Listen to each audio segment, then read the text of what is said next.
Pirate Bob by Catherine Lasky, illustrated by David Clark.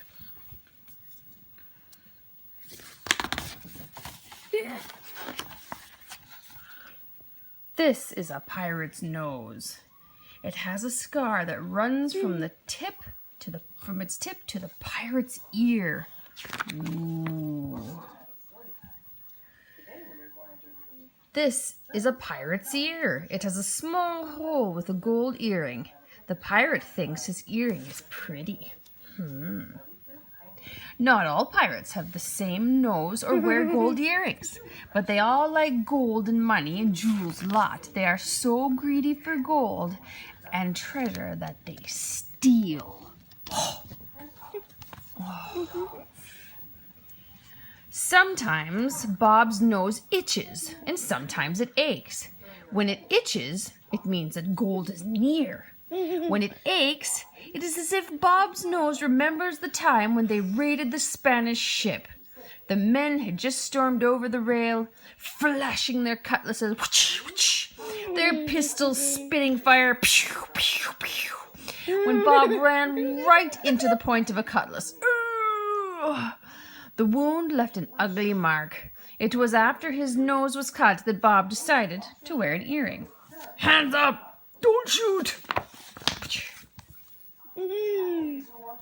Right now Bob is waiting there, and so are his mates on the ship, Blackbird. They are waiting for the perfect night and the perfect ship to plunder. The favorite time of Pirates' Day begins at night, a cloudy night with a full moon. And on the sea, a slow ship sailing heavy with gold or silver. This is a rogue's moon. It is sometimes called a pirate's moon. It is bright enough to see by, but then the clouds scud across it, dimming the moon's light. This way, the pirate ship can sneak up and attack. Bob touches his nose. It itches, Jack, he whispers. This is Bob's friend, Yellow Jack. Yellow Jack is called that because his skin is the color of a very pale moon. Yellow Jack has scurvy, but Yellow Jack turned brighter than most. It's a good night, Bob, Yellow Jack says. Light wind and a rogue's moon. Your face is brighter than that moon, Jack, Bob laughs. Jack snarls. Just then, the moon melts out from behind a racing cloud. From the crow's nest, high in the mast, comes a bellow. Ships ahoy! Now all the pirates are alert. Their hearts beat faster. Dum, dum, dum, dum, dum, dum. Their eyes begin to glint with dreams of gold as the captain comes on deck. This is the captain. He is small. He is the shortest man on the ship. He has a pet parakeet. The parakeet's name is Elaine. No one knows why that is her name, but it is. No one knows why the Blackbird is the captain's ship, but it is. And it is he who commands it. Crack on sail, barks the captain. Loose the mainsail, loose the topsail, sheet home. These are all commands for setting the square sails of the pirate ship. Bob and Jack scramble up the rigging to untie the sails. They work side by side on the yards that fit across the mast that holds the sails. Bob and Jack work well together. Jack hums. Don't worry, Bobby, Jack says in a kindly voice as they work. He can tell that Bob's nose is hurting. Think about the gold. Jack is a good friend, Bob's best friend. But having best friend Jack on a pirate ship can be complicated. Nobody trusts anybody. Yellow Jack has been a pirate for a long time. He has a lot of loot that he has buried someplace. No one is quite sure where. He has a map that marks the spot, but no one knows where it's hidden. Yellow Jack likes Bob, but thinks Bob might like him only for his loot and might want to find out where the map is.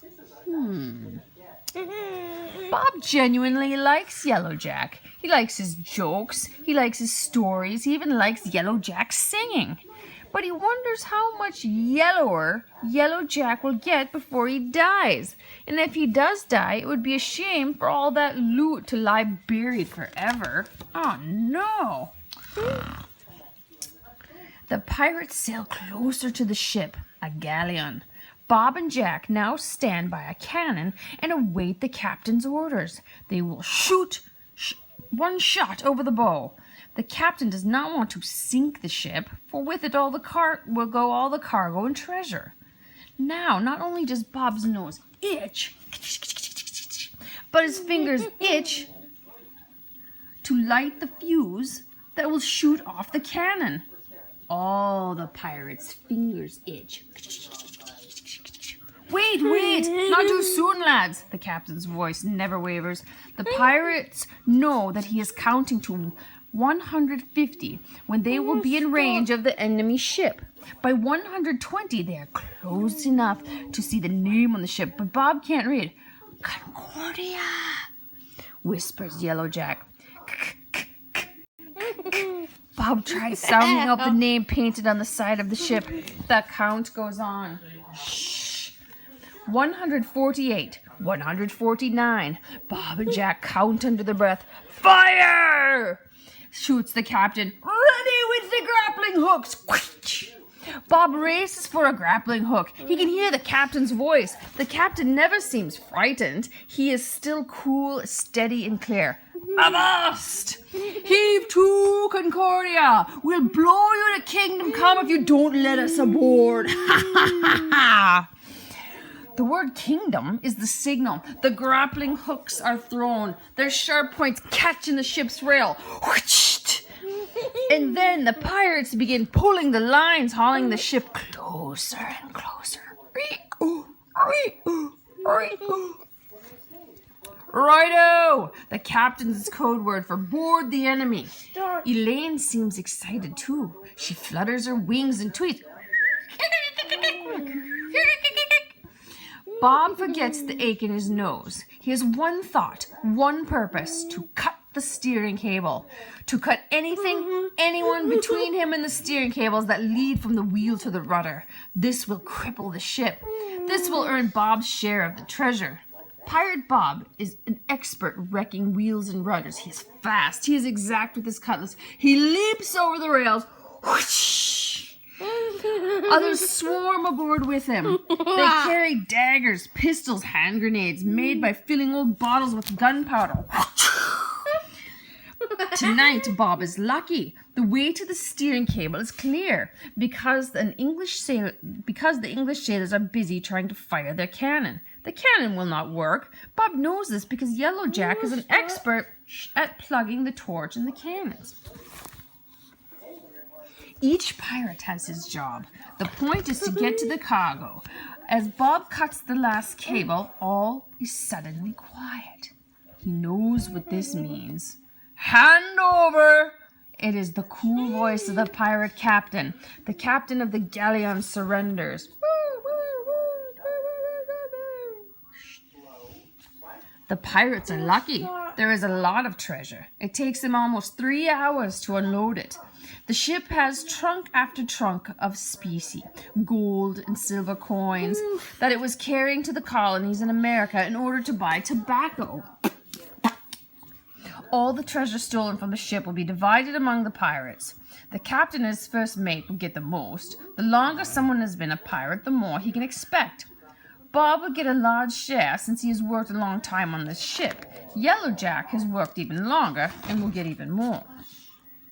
That night, there's a celebration. The crew is happy with all the loot. Bob thinks he should feel happier. He has lots of loot now, but not as much as Yellow Jack. While he slurps his soup and chews a chunk of turtle,